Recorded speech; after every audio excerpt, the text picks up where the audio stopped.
Connor Zary is back skating with the group, and suddenly Flames hockey might be worth watching again.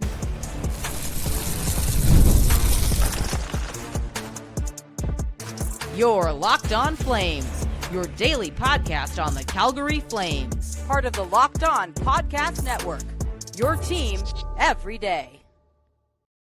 Hello, everybody, and welcome to today's episode of Locked On Flames. As always, I am your host, Jess Belmosto.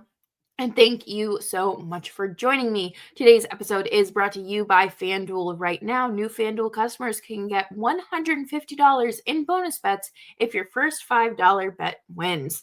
Today, we're going to talk about the upcoming gold medal game for Nations Faceoff versus US and Canada. Should be a fun, intense game. And some updates from the Flames returning to practice, as well as Kevin Bahl and Connor Zary's impact and what we can expect from their return. Make sure you're subscribed to Locked On Flames wherever you get your podcasts, as well as YouTube. We are here for you Monday through Friday, 5 days a week, your team every day. And let's just jump right into it. So Saturday felt like a warm-up. It felt like a dress rehearsal. It was a very intense game between the United States and Canada, and Montreal. I mean, I've only been to one game. It was a regular season game against the Flames in November.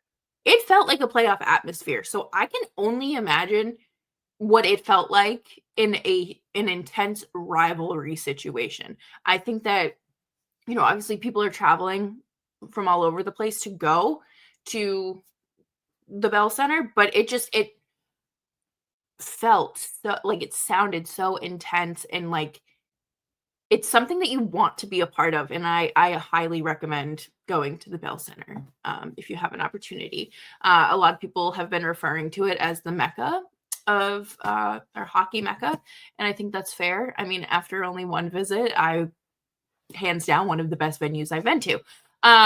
But yeah, no, Saturday was crazy. You had those 3 fights in 9 seconds. You had Charlie McAvoy throwing giant hits on Connor McDavid. You had Jordan Binnington. I don't think there's ever been a more wanted man in Canada than Jordan Binnington. So I'm very intrigued to see how things go there. But I hope Canada fans, Canadians, show up to Boston loud and proud. Let them know that you're in their house. I think that tensions are going to be there. And you just have to not let the emotions get the best of you, and remember that, sometimes you do have to be the bigger person. But there will be no Charlie McAvoy for USA in the gold medal game. It was just announced that he is week to week after dealing with an infection in his surgically repaired shoulder. Obviously, he missed last night's game against Sweden, and, it was, it's precautionary. And then all of a sudden, he's actually been admitted to Mass General Hospital, and then it's for an infection. So well wishes to him. Quinn Hughes is allegedly on his way to Boston. He cannot play unless another U.S. defenseman goes down. People are saying Jake Sanderson's just going to come up with the Cale Makar flu. Cool. Sure. I mean, I don't know. I do think the U.S. is a little maybe scared. I think they're a little bit more worried now than they were, say, Saturday. Brandon Hagel may be one of my new favorite hockey players. He talked to the media today and just kind of threw all the necessary jabs that, it's the trash talk and chirps in hockey and sports that you love. And I think, we see a lot of teams do this during the playoffs, but to do this ahead of, gold medal game in a mid-season tournament, it makes it a little bit more fun and intense. And he basically said, Canada's doing it for the flag and not the cameras. There's no group chats. There's no orchestrating things. And to me, that is obviously a big jab at the Kachucks and JT Miller, who admitted they orchestrated those fights in their group chat pregame. So I think that we will see a lot of theatrics. It's hockey. US versus Canada. You are going to get that anytime, anywhere these two teams meet. But I do think, given the current circumstances, they're going to be more intense. And I just want Canadians, to show up loud, be happy, be excited. I think it's going to be a lot of, it's the middle of the week. I don't really know people's travel schedules, but it does feel kind of like kind of bummed out. It's like made for home fans. But anyways, I am very excited to see how this plays out. I am obviously American, but as a host of a Canadian hockey team podcast, I hope both teams have fun. I am, obviously, like, go USA, but also, like, go Canada. I think there were a lot of distasteful jokes made on Saturday. Quite frankly, this isn't a political podcast, so we're not going to go into that. But yeah, I hope that we get to watch some high caliber hockey. Connor McDavid, Nathan McKinnon, Cale Makar, Sidney Crosby, and then of course, the Kachucks, Jack Eichel, Noah Hannafin, Jack Hughes. It's going to be a lot of fun. So we'll have to see how that goes. But coming up next, we're going to talk about the updates from WinSport today, because the Flames were back on the ice after what feels like a 6-month break. And we'll be right back after this.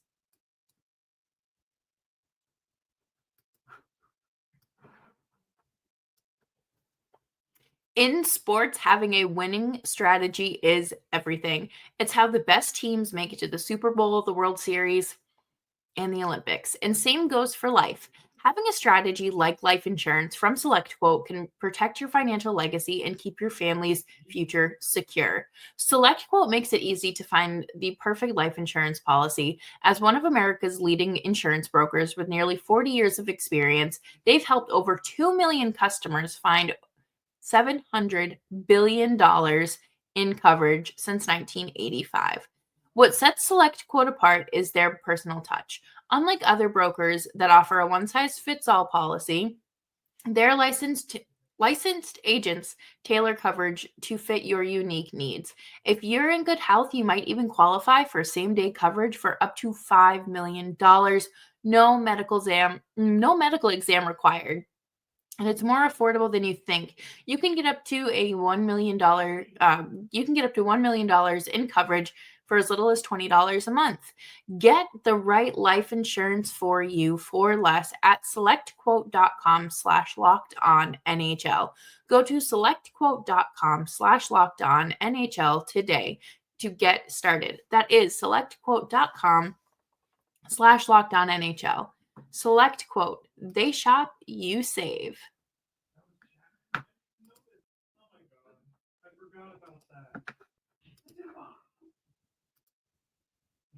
Thanks everyone for hanging out with me today on Locked On Flames. Make sure you're subscribed wherever you get your podcasts, as well as YouTube. We're here for you Monday through Friday, 5 days a week. Your team every day. And when I saw Pat Steinberg's notification hit my phone, Flames at practice Tuesday afternoon, I felt a rush of happiness come over me. Life had been breathed back into me. this past week has felt like 2 years waiting for our Calgary Flames to be back. I hope everyone has enjoyed the break and enjoyed a little rest, their R&R. I hope Mackenzie Weegar enjoyed his Mexico trip. And let's chat about these lines. Top line is, of course, Huberdeau, Kadri, Coronado. I want to see this line stay together. I don't want to see them jumbled around. Then you have Zary, Backlund, and Coleman. I guess it makes sense. I have some feelings about Backlund being your second line center. I do think that you could potentially flip-flop these lines with Farabee, Frost, Sharon Govich. I would personally prefer to keep Connor Zary in the top 6. So maybe you are just moving Frost up with Sharon Govich or something of the sorts. Maybe Pospisil. I don't think Martin Pospisil necessarily needs to be a top 6 player right now, but your third line is obviously Farabee, Frost, Sharon Govich, and your fourth line is Lomberg, Rooney, and Pospisil. Yeah, I mean, we know what a fourth line's job is. We know. I think that, there's a lot of expectation for the Flames to be integrating younger players. And it feels like there's kind of a pause on that. And I understand why Kevin Rooney's in the lineup. You need a good penalty killer, and especially without Jacob Pelletier, another strong penalty killer. You can't take it completely apart when you have the third worst penalty kill in the league. So your defensive pairings, Bahl and Miromanov holding Anderson's spot while he's still away at Four Nations.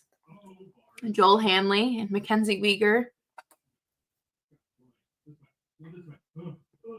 Jake Bean and Braden Pahal as your third pairing, and Tyson Barrie as the odd man out.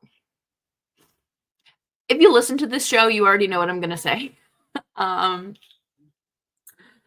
You are not doing anything in the playoffs with that. I feel like, and I mean this as constructively as possible, this is not a dig at these players. Hanley, Bean, and Pahal are all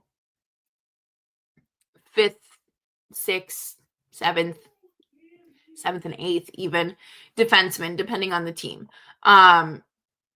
There's no reason for Joel Hanley, and I understand Miromanov is holding Anderson's spot, so stuff gets shifted around. But to me, this is what needs the most work and still needs the most work. And I am interested to see if they make any decisions around the deadline, even if I do consider Joel Hanley to be scratched again. I would say Jake Bean is likely to be scratched. Both of them probably at the same time. So depending on how this road trip goes, I do see them potentially bringing up a player, maybe, Jeremy Poirier or even Hunter Brustowicz. Like, there's a lot that needs to happen in order for this team to be successful. And I think we need to start talking about the defense. I don't really feel like there's a true good analytic to describe defense. I think plus minus is a ridiculous stat when it's used by itself. But for me, I think that the eye test does enough of it with this group. And there has to be a change. This is great to see. Obviously, Kevin Bahl and Connor Zary back into the Flames lineup I'm going to talk more about them a little bit later. But I think that this road trip is going to be a lot for this team. You know, 6 games on the road is tough. 6 games on the road when you're fighting and clawing to a second card or second wild card spot, even harder. And I think that the Flames are consistently a team that get in their own way and get in their own heads, and every mistake kind of spirals and like snowballs, and then it just becomes uh everyone's problem. And it reminds me, I think, like the best way that I can describe this is Jonathan Huberdeau um in his first season with the Flames. It was impossible for him to have a seamless shift, or not even a seamless shift, for him to have a game where he looked like Jonathan Huberdeau. And it was because he was so far into his head.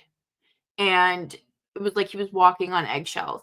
And I feel like that's what this trip is going to do for the team. And it is a make or break time. So you have to be careful. I don't know what the plan is. They head to San Jose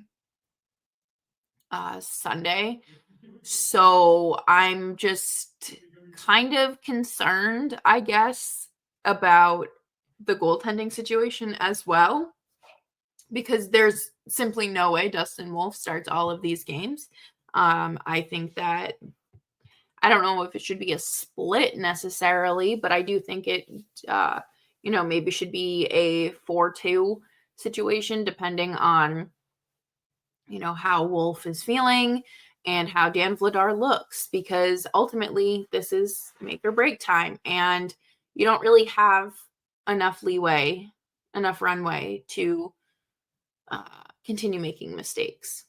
But coming up next, we're going to talk about Kevin Bahl and Connor Zary's impact on this Flames lineup and why this is going to bring back some excitement to this Flames lineup.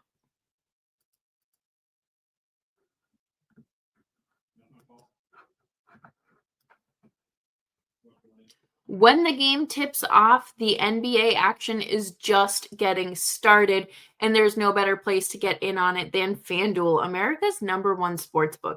With FanDuel, you can place live bets throughout the game, so even if you miss the opening tip-off or want to bet on a fourth quarter comeback, you can stay in on the action. And if you're looking for a bigger payout, you can even combine your live bets into a same-game parlay. I'm sure that I will be whipping up a same game parlay for the Flames' first game back. Probably, Matt Coronado, 3+ shots on net, Jonathan Huberdeau anytime goal, and probably something involving Macklin celebrating. Right now, new FanDuel customers can get $150 in bonus bets if your first $5 bet wins. Just visit FanDuel.com to join today. That's FanDuel.com for your shot at $150 in bonus bets. Make every moment more with FanDuel, the official sports betting partner of the NBA.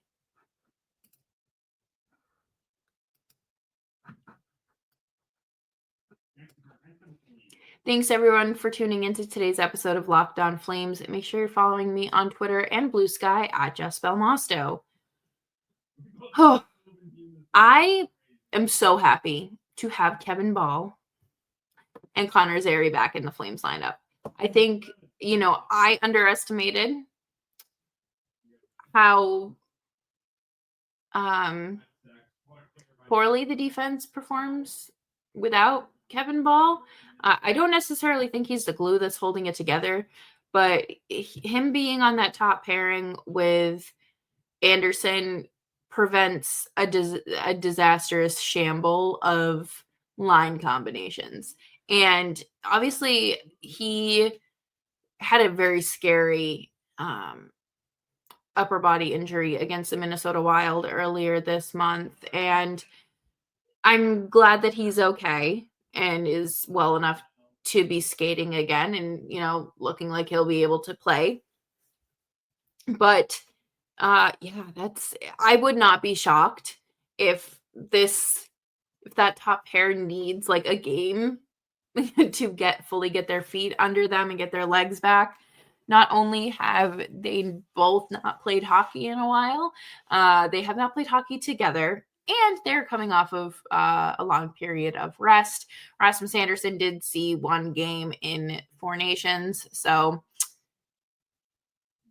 no Rasmus stare down. But I do look forward to him being back in the lineup. I think that I don't think your defense necessarily gets overly better where I'm like confident that this is the solution to their success on the road trip, but I do feel like this will help, and having him back on that top pairing with Kevin Bahl, with Rasmus Anderson will be helpful. I think that Anderson and him have good chemistry. I think that they both play well together.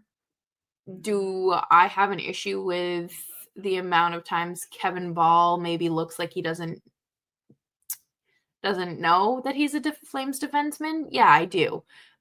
Do I think that everyone gets caught in those tough pinches and bad situations? Yes. I hope we see less of that in this final stretch of the season. It would be ideal if we saw less of that. I really want to see them just be better. Like, and I know that's such a basic expectation, but it has not looked good for them since Bahl's absence. So let's try to pull it back together and come back to reality a little bit. Connor Zary returns to the lineup for the first time in a month and a half. This is like seeing the sunshine after like a week of rain. To me, this is a breath of fresh air, great news, a great sign, and just overall positive news. Zary suffered that, lower body injury back in early January against the Anaheim Ducks. Flames Connor